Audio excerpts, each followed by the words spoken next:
She is running 100 miles an hour in the wrong direction.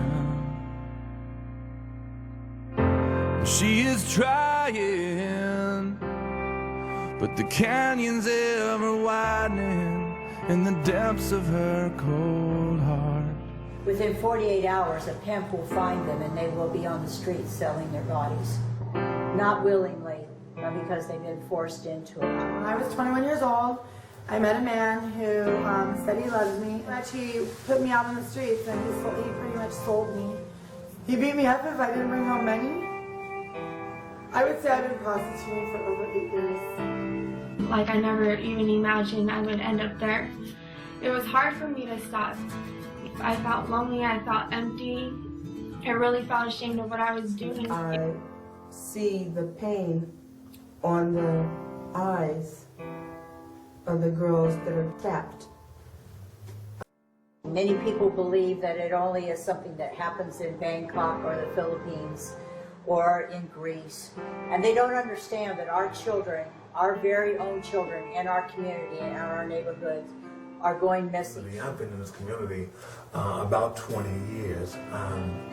And driving through the neighborhood and driving through the community, I noticed that we had girls out on the boulevard that was 12 and 13 and 15, seeing young girls that was out on the street. I realized that this is somebody's little daughter out here. This is somebody's little granddaughter out here. This is somebody's little sister out here. This is somebody's little niece. We felt like that we needed to do something and that God had called us out. And as a result, we began doing a street ministry on Friday evenings to the girls that were on the streets, and we named this ministry Forgotten Children. We just get to share with them, that God loves them, that God is for real. They don't need to be out there. Knowing that regardless of what I did in my past, he was still there. He still sent people my way to tell me, hey, Lord Jesus loves you. I never knew that he would love someone like me, And it's like he's totally forgiven me that, and he just lifts me from all that shame. I surrendered my life to Jesus for the first time in my entire life. And I know that I don't have to live that lifestyle because I've been bought with a price. I don't need acceptance in a man because Jesus accepts me just the way I am.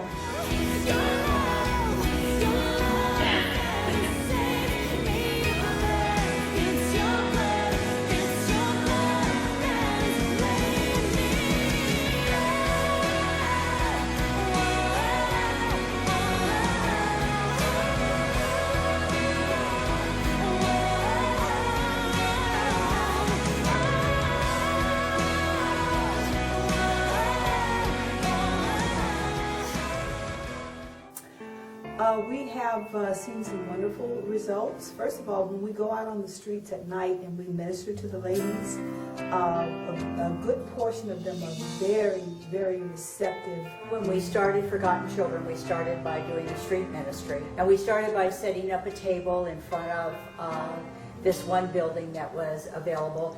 And on the table we had coffee, we had water, we had Capri Suns, chips, candy, tracts, and Bibles.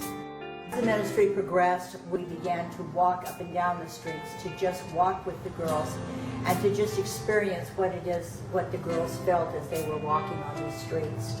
As a result of that ministry, we have now formed the Drop-In Center. Here in the Drop-In Center is we offer a place of comfort, a place of peace. We offer a place that will service them in many respects, such as many of these girls come in here and haven't eaten and we feed them a meal. Many of the girls come in here and they just need a moment to take their shoes off and sit on the couch, and we let them sit on the couch. And we'll give them a cup of coffee in a china cup so that they feel elegant, and they'll laugh about how they feel like they're so important. We keep items for them in the restroom so that they can freshen themselves up. Offer computer services to help them write resumes, to help them do job searches, to help them do training for their GED. Our most important function here is to love on these girls. And I pray for the women on the street. I watch them as they go by, and I call them in and pray for them. Does anybody hear her? Can anybody see? Or does anybody even know she's going down today? Under the shadow of our steeple, with all the lost and lonely people. We need to see her. We need to hear her. We need to know her. Trafficking is not going to sleep. So this is modern day slavery and it has to stop. We need your help. We need your prayer. We need people who are willing to work with us in the dockets and to work in the street ministry. You're a young woman who came to us to be helped and left. And because we didn't have a home for her, she went back out to the streets, and 2 weeks later she was found beaten, raped, and murdered and thrown in a trash can. And her unborn child was killed at the same time. Our goal is no more Rachels. We need finances. We need $1 million in order to buy Rachel's house and to prepare it so that we can bring these girls off the street. And we are asking you to partner with us.